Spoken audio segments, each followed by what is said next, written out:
Starting Monday, the Jeffrey Epstein estate will begin handing over documents to the House Oversight Committee, and bipartisan staffers will get a look at unredacted versions of Epstein's Black Book and Birthday Book. But as they continue to seek interviews with key figures who may have played a role in the investigation, a new claim is emerging on Donald Trump's role. He's not saying that what Epstein did is a hoax. It's a terrible, unspeakable evil. He believes that himself. When he first heard the rumor, he kicked him out of Mar-a-Lago. He was an FBI informant to try to take this stuff down. Oh, yeah, we're going to talk about that because here with me in the studio is Jake LaHood. He is senior writer covering the White House for Wired, and Rebecca Roiphe, former assistant Manhattan DA, now New York Law School professor. That last bit, Jake, what are you learning about Johnson's claim that Trump was an FBI informant? Yeah, I have no idea what to make of that. It sounds like kind of a weak attempt at some QAnon bait where Trump is, the only one who can stop this and was ordained by God to break up this pedophile ring.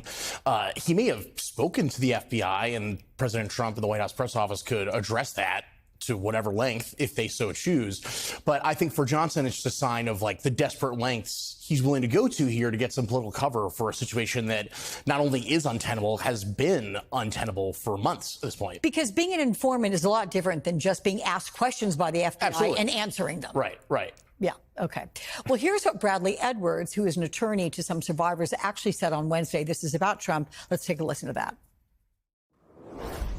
I can tell you that I talked to President Trump back in 2009, and several times after that, he didn't think that it was a hoax then. In fact, he helped me. He got on the phone. He told me things that were helping our investigation. Now, our investigation wasn't looking into him, but he was helping us then. He didn't treat this as a hoax. So at this point in time, I would hope that he would revert back to what he was saying to get elected, which is, I want transparency. This about face that occurred, none of us understand it. So again, back to what Speaker Johnson said. How did he make the leap to FBI informant? Must he have heard that from the White House? Well, that's where this gets really tricky in terms of how coordinated or not is the messaging. And that's been a continuing, recurring source of frustration among my sources in Trump world, is that they're not always briefed on the strategy. They're unclear on kind of what to anticipate in terms of the lack of a White House strategy. So I can't speak to, whether they gave Johnson a heads up on that or he was just deciding to do a little game time riff to give Trump some cover. But, remains to be seen if that'll help at all. Yes, some riff. All right, so Rebecca, Epstein's Black Book, the 50th birthday book as well, they're among the items that the estate is expected to turn over Monday. What is likely to be the difference between the documents oversight staffers get to see and the versions actually handed over to the committee, and then perhaps what is made even public? Right. So we really don't know. We don't know what they're going to receive and how that will end up coming out to the American public and in what form. So, it seems unlikely that we're going to find a lot of names that way. And the way that we more likely will hear the names is from these victims who may turn over this supposed client list to Marjorie Taylor Greene, who then could conceivably read it on the congressional floor. It seems like there's a lot more of a chance of transparency to come from that particular avenue than through this subpoena. Jake, survivors are saying they are going to make their own list of those in Epstein's orbit. And then we have Thomas Massie, you have Marjorie Taylor Greene saying, guess what? We're going to read the names on the House floor. Take a listen to what was said by Marjorie Taylor Greene. Can you imagine how terrifying it would be to name names like that? These are some of the richest, most powerful people in the world that could sue these women into poverty and homelessness. Yeah, it's a scary thing to name names, but I will tell you, I'm not afraid to name names. And so if they want to give me a list, I will walk in that Capitol on the House floor and I'll say every damn name that abused these women. I can do that for them, and I'd be proud to do it. So my question to you, inside the White House, is MTG no longer a favorite of the Trump administration because of her position here? Well. This has been an interesting saga going back to the campaign. She still is in touch with people in the White House. I'd say her stock in Trump world is about as low as it's been. However, her significant other, Brian Glenn, asks Trump questions in the White House all the time. They remain quite chummy. So I don't think she's out of Trump's orbit by any stretch of the imagination. She's just at a weird ebb. However, that one clip made me think of the speech and debate clause in the House, in that if someone like Marjorie Taylor Greene goes to the floor and wants to read those names, it's a little tricky legally speaking, but she basically can't be sued for libel and defamation in the same way that if you were to publish that, online or say it on a program such as this one. So that is a rather interesting threat that she's making there, and one that I think the White House allows her to do it. Yes, exactly. To follow through on what she says she's going to do. So, Rebecca, Congresswoman Stansbury told me just a short time ago that new prosecutions may still be possible, and that depends on what is uncovered, of course, if names emerge from these documents beyond some potential public embarrassment.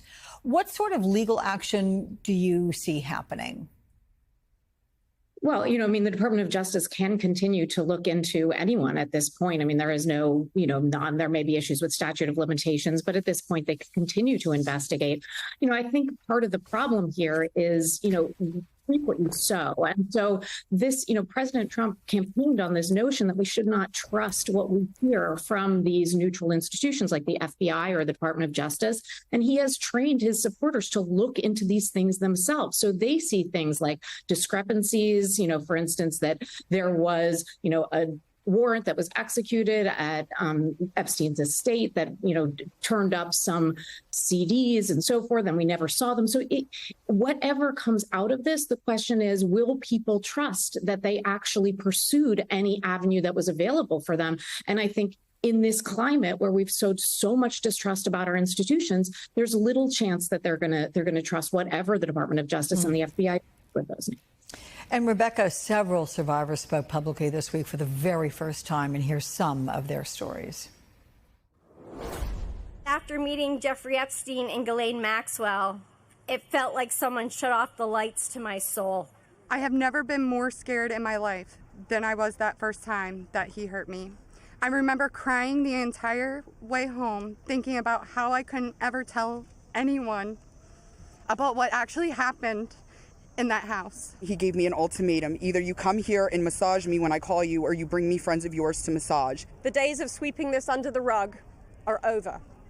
We, the survivors, say no more. So while they say they may compile names, they have yet to do so. No one is naming names. Is that out of fear still? And if they put out some kind of a general list, no specific person would be linked to naming that person? Could that help? Would that be a way to do it? I think it would be tricky if they make any kind of list public. I think they would expose themselves to liability in multiple different kinds of ways, because they don't have to necessarily lie directly about somebody. But if there's a implication, if they imply that that person is somehow guilty of criminal conduct, which of course not every associate of Jeffrey Epstein's was, then they could open themselves up to legal liability. So that's why I think it's right that they're probably, if they do this, they're going to go through someone like Marjorie Taylor Greene to get the cloak of the speech and debate clause before they make this public, because otherwise they're just in the midst of so many legal landmines. Can I ask you, Rebecca, what part of the system allows this many survivors to be ignored and dismissed for such a long time while abuse continued? What needs to change here? Well, I think that there are, unfortunately, if we look at it, there are unfortunately lots of crimes that don't get pursued. But, obviously, this is the situation in which these women, have banded together, and that gives them extra strength and extra credibility. And I don't know that that we would really fully ever find out what happened on the inside and whether or not this is, the result of some kind of effort to keep this quiet, or whether, there were some mistakes made, or whether there was some problem with the proof, but we can't really get access to that. And I think that this lack of transparency is compounding people's sense that this is, the worst case scenario, which is a bunch of very wealthy, powerful people covering up, which is something that, shouldn't be a political issue. It shouldn't be Democrats versus Republicans. This is a bunch of young women who are victims of horrible abuse by very, very powerful men. This is something that we should all agree that should be pursued, and that this evidence should become, should at least come out if there isn't going to be justice done. And I think that, people are right to be questioning this. And I don't know whether the true story will ever come out of exactly what happened, where we failed. Yeah. One more quick question to you, Jake, and that is GOP leaders certainly pressuring Republicans do not sign this discharge position, right? What is the White House involvement here, and which side do you think ultimately wins? Well, I don't think the White House has to quite worry about it unless it goes to the Senate, where they have to vote on it, and then it would go to Trump's desk for his signature. At that point, might be a bit of an issue. I think that Thomas Massie may get a bit of a short-term victory here. Same with other members we've seen, Nancy Mace, Marjorie Taylor Greene, Lauren Boebert. These are all folks who do have a pretty keen understanding of the base. Massie being a little bit of a different cat in a lot of respects. But yeah, I think that they are just slowly but surely kind of carving out some breathing room for their own political futures, and they're going to let everyone else hold the bag on this one for now. Okay. Yeah. All right. Jake, Rebecca, thank you both so much.